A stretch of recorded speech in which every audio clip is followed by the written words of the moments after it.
Mon nom est Autumn Wilder. J'ai 29 ans.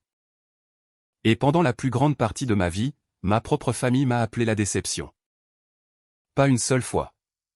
Pas comme un lapsus dans un mauvais moment, mais encore et encore. Comme s'il s'agissait simplement d'un fait à mon sujet.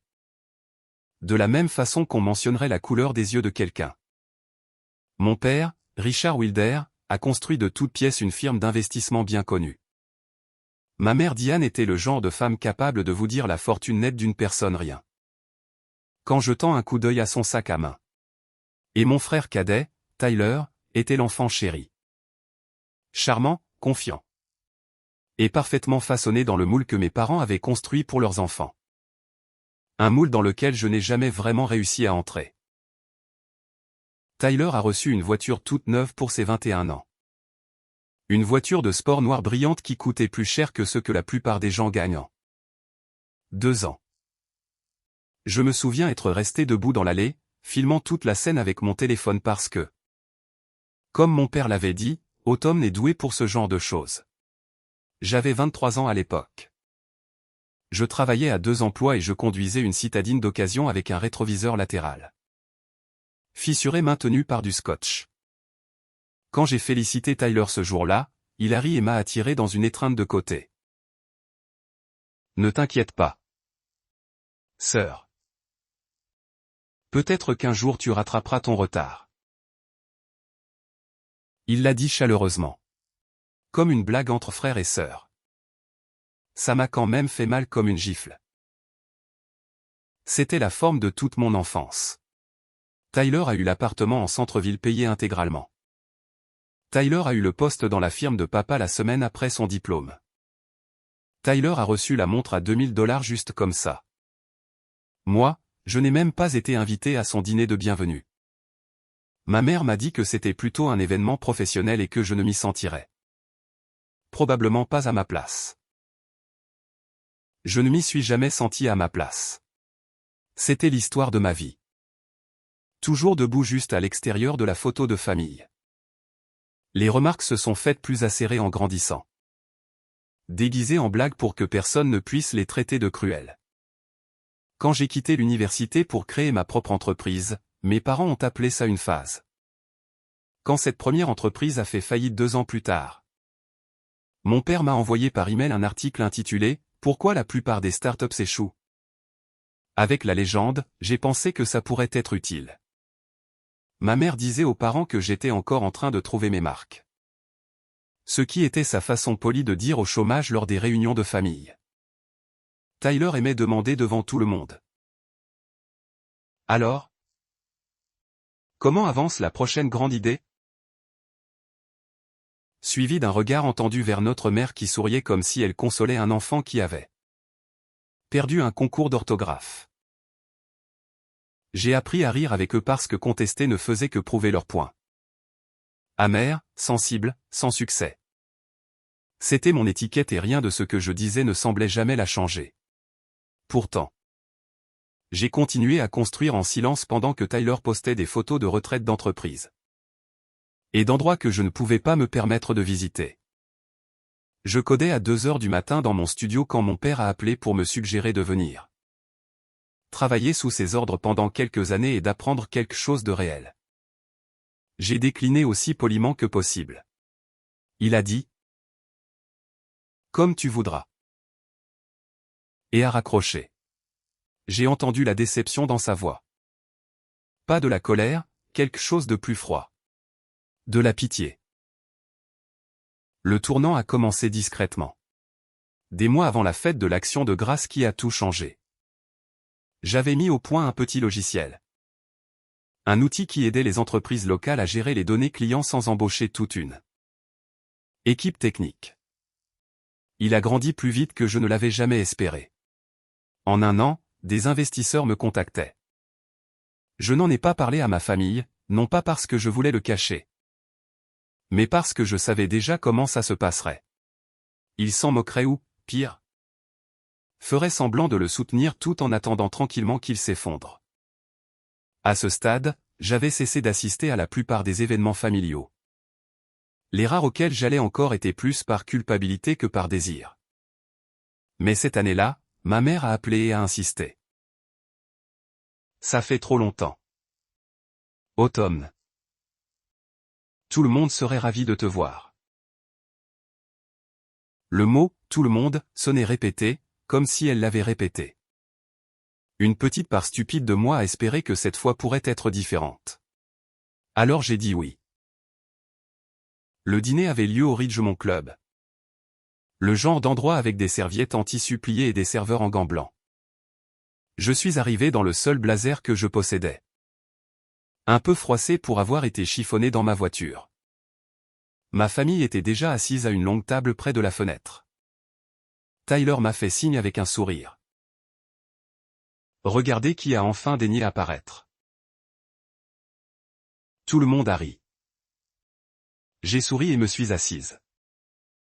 Me disant que je ne laisserais pas ça m'atteindre.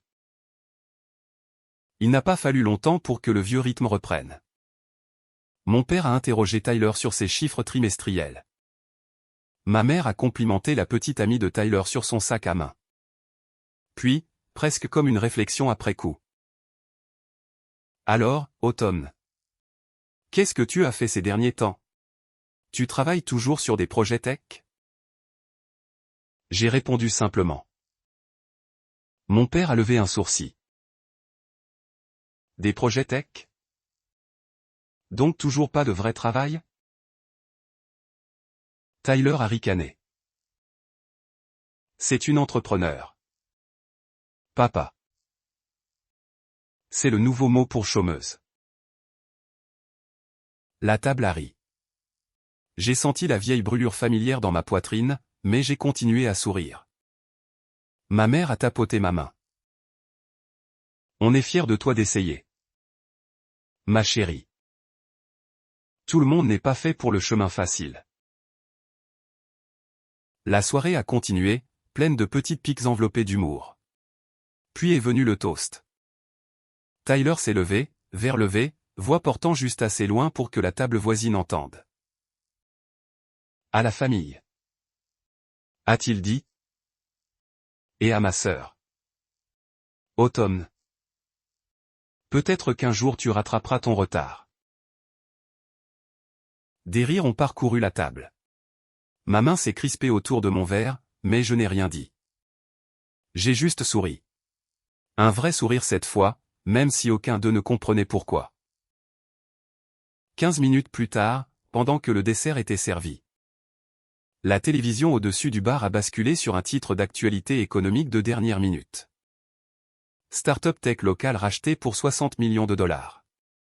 Fondatrice Autumn Wilder. La pièce a semblé ralentir. Mon père s'est figé au milieu d'une gorgée. Le sourire de ma mère a vacillé. Tyler s'est tourné vers l'écran, son visage se vidant de couleur, puis m'a regardé. Attends. A-t-il dit. C'est toi. C'était le moment où tout a basculé. Pas seulement à cette table, mais dans ma vie. Mon père s'est repris le premier, s'éclaircissant la gorge. Eh bien? A-t-il dit d'un ton raide. Ça explique pourquoi tu étais si occupé. Il a ri. Mais ça sonnait sec et creux. La voix de ma mère s'est aiguisée. Automne. Pourquoi ne nous as-tu pas dit? Tu sais ce que ça fait d'apprendre ça d'un écran de télévision? Vous n'avez jamais demandé. Ai-je dit calmement. Tyler m'a regardé comme si j'avais commencé à parler une langue qu'il ne connaissait pas. Tu as construit ça. Je pensais que tu faisais encore du freelancing.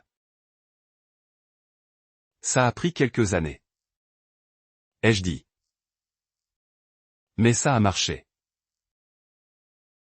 Mon père s'est renversé en arrière. Les yeux plissés. Donc tu as fait un deal dans notre dos et tu n'as pas pensé qu'on méritait de savoir. Ce n'était pas dans le dos de qui que ce soit. Ai-je dit. Je ne pensais juste pas que ça vous importerait.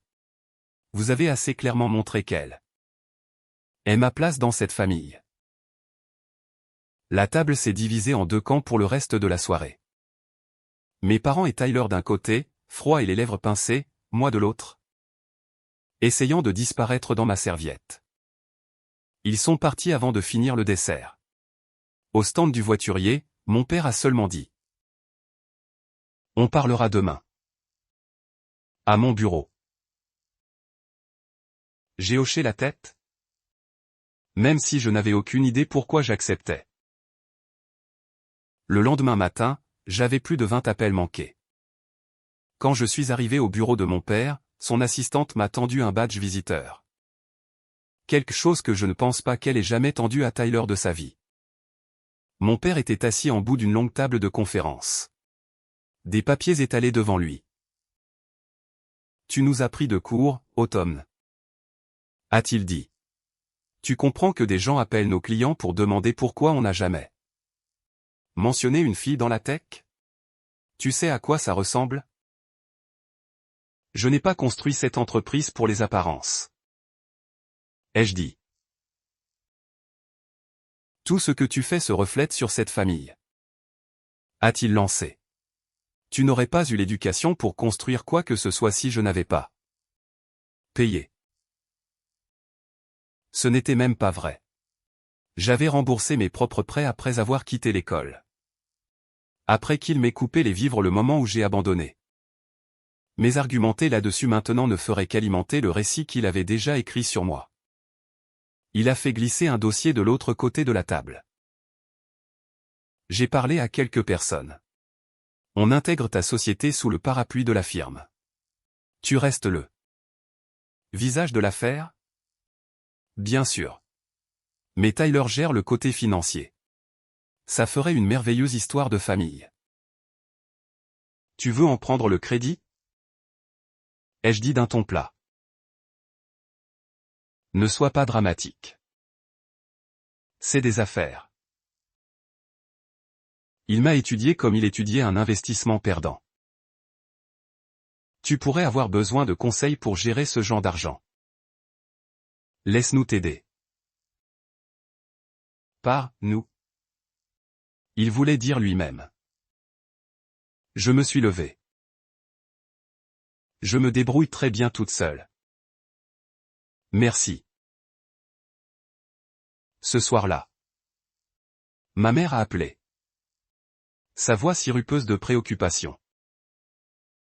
Chérie, ton père s'inquiète juste. 60 millions. C'est beaucoup pour une seule personne. Peut-être laisse ton frère t'aider. Tu veux dire laisse papa s'en occuper à travers lui? Ai-je dit. Elle a soupiré comme si c'était moi la déraisonnable. J'ai raccroché. Mais les appels n'ont pas cessé. Tyler a envoyé un long message sur le fait de joindre nos forces et de construire quelque chose. Ensemble. Je l'ai ignoré. Puis est venue une autre invitation à dîner. Cette fois juste pour en parler. Contre mon meilleur jugement, j'y suis allé. Chez eux, entouré de photos de la remise de diplôme de Tyler, des récompenses de Tyler. De Tyler serrant la main des collègues de mon père. Mon père a exposé la vraie proposition. Tyler s'est penché en avant. Écoute. J'ai les contacts. Tu as la tech. Partenariat 50-50. J'apporte les investisseurs et l'infrastructure. Tu gères le produit. Ma société est déjà vendue. Ai-je dit. Il n'y a rien à partager. Tyler a souri facilement. Allez. Tu vas lancer quelque chose de nouveau. On peut te soutenir correctement cette fois. Ma mère a posé sa main sur la mienne. La famille doit s'entraider. Automne. J'ai regardé leurs visages expectants et j'ai compris enfin que ça n'avait jamais été une question de fierté à mon égard. C'était une question de contrôle. Ils ne supportaient pas que j'aie fait quelque chose entièrement sans eux. Merci pour le dîner. Ai-je dit en me levant. Mais je n'ai pas besoin d'associés gestionnaires. Je suis parti avant que quiconque puisse argumenter davantage. En quelques jours, j'ai appris que mon père avait commencé à se présenter en ville comme un des premiers soutiens clés de mon entreprise. Quand je l'ai confronté, il a balayé ça d'un geste comme de l'aide pour établir de la crédibilité. Puis Tyler a posté un long message en ligne sur les success stories de famille, en joignant une photo de la fête de l'Action de grâce avec une légende me remerciant d'avoir porté le nom de la famille dans la tech. Nous n'avions jamais travaillé ensemble. Même pas de loin. Mais il racontait déjà aux gens que si. C'est là que j'ai compris qu'ils n'essayaient pas de partager les projecteurs. Ils essayaient de les prendre entièrement. Puis est venue la partie qui me retourne encore l'estomac rien qu'à y penser. J'étais dans un café en train de finir la paperasse de l'acquisition quand j'ai reçu une alerte de ma banque. Une demande de surveillance financière temporaire de mes comptes déposés sous quelque chose appelé Autorité fiduciaire familiale. La demande venait de la firme de mon père. Je l'ai appelé immédiatement. Il a répondu calmement comme s'il s'y attendait. Tu exagères, a-t-il dit. C'est une surveillance standard. 60 millions ce n'est pas un jouet. Oh Tom. Tu es jeune et impulsive. On protège ce qui est à nous. Ce qui est à vous? Ai-je répété lentement. Il a hésité. Juste à peine. Tu représentes le nom de cette famille. Le succès de l'entreprise se reflète sur nous tous. Ça ne vous appartient pas, ai-je dit. Et j'ai raccroché avant de dire quelque chose que je ne pourrais pas reprendre. Des choses étranges ont continué à se produire après ça. Mon comptable a appelé au sujet de demandes en double sur mes déclarations fiscales. Mon avocat a mentionné quelqu'un demandant des détails sur mes accords de non-divulgation. Un appelant anonyme a contacté l'un de mes anciens investisseurs pour demander si j'avais déjà mal géré des fonds.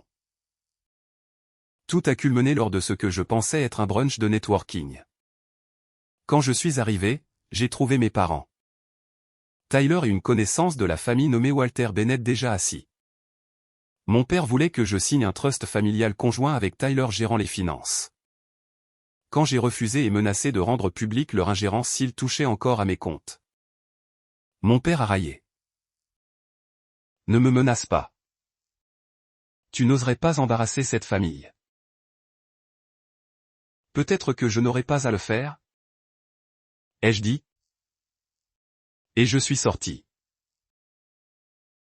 Cette nuit-là, tout ce que j'avais construit a failli s'effondrer.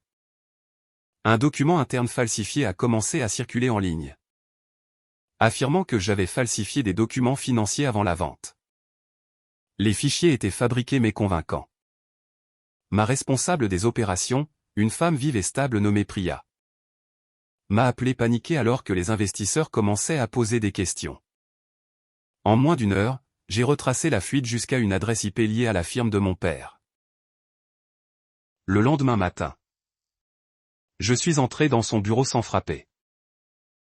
Il n'avait même pas l'air surpris. Tu es allé trop loin.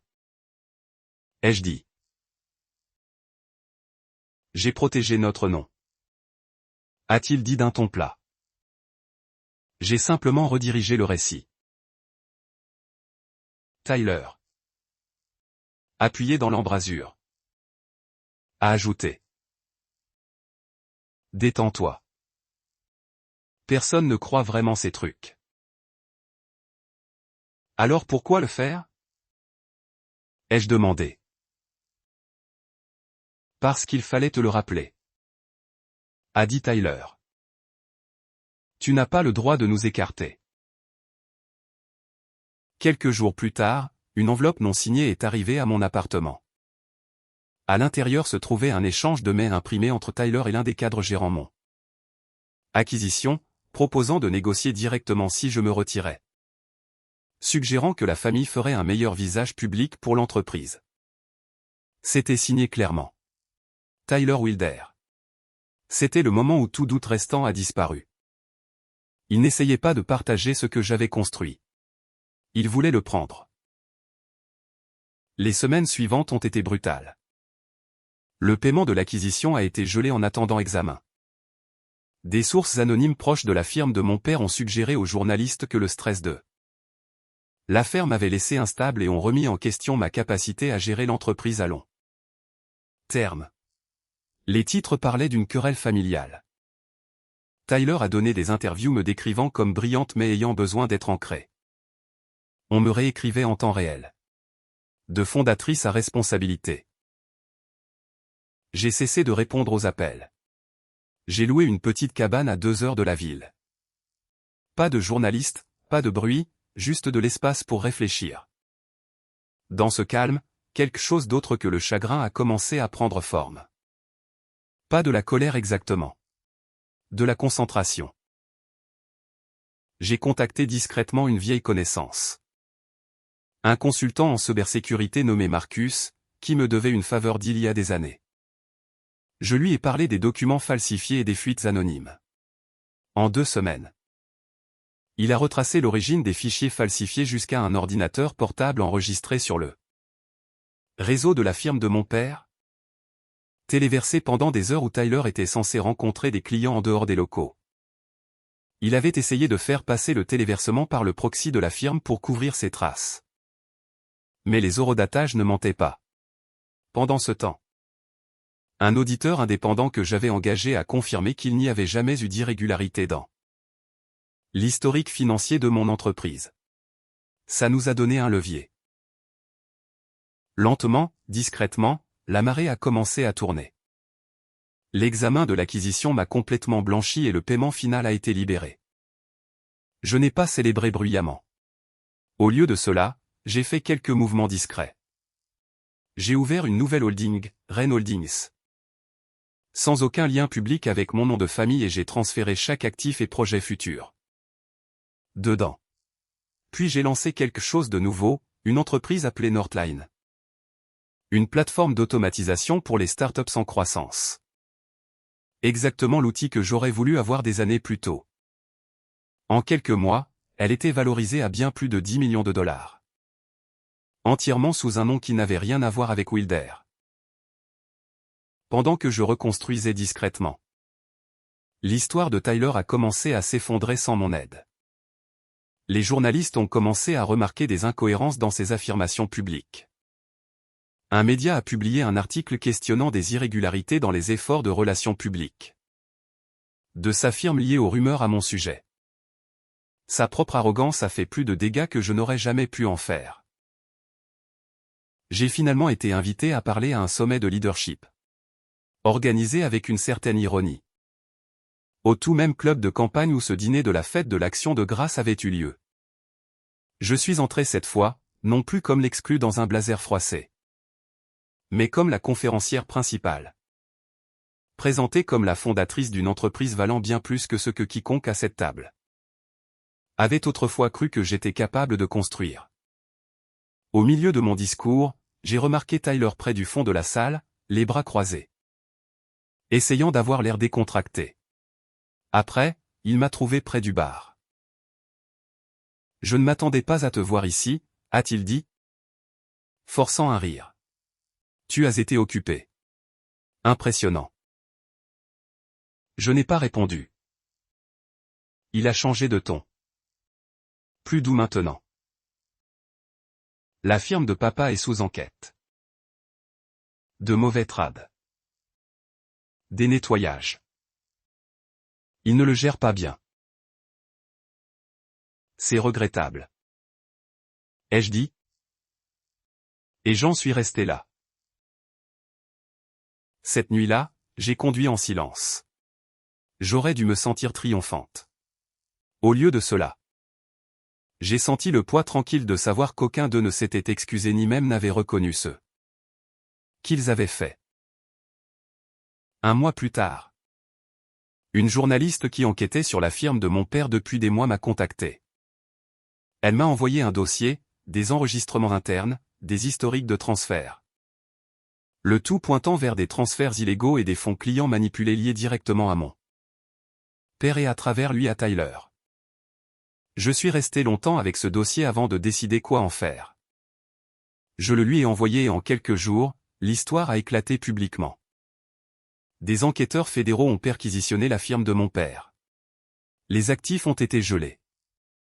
Tyler, il s'est avéré, avait déjà commencé à coopérer comme témoin pour se protéger. Ce qui m'a dit tout ce que j'avais besoin de savoir sur lui. Peu de temps après, une enveloppe simple est arrivée à mon appartement sans adresse de retour. À l'intérieur se trouvait une seule page de ma mère. Son écriture était soignée mais tremblante. Autumn. Ton père a été inculpé. Ils sont venus le chercher hier soir. Tyler leur a tout donné pour se protéger. Je n'attends pas le pardon. Mais je voulais que tu saches que nous n'avons jamais cessé de t'aimer. Nous ne t'avons juste jamais comprise.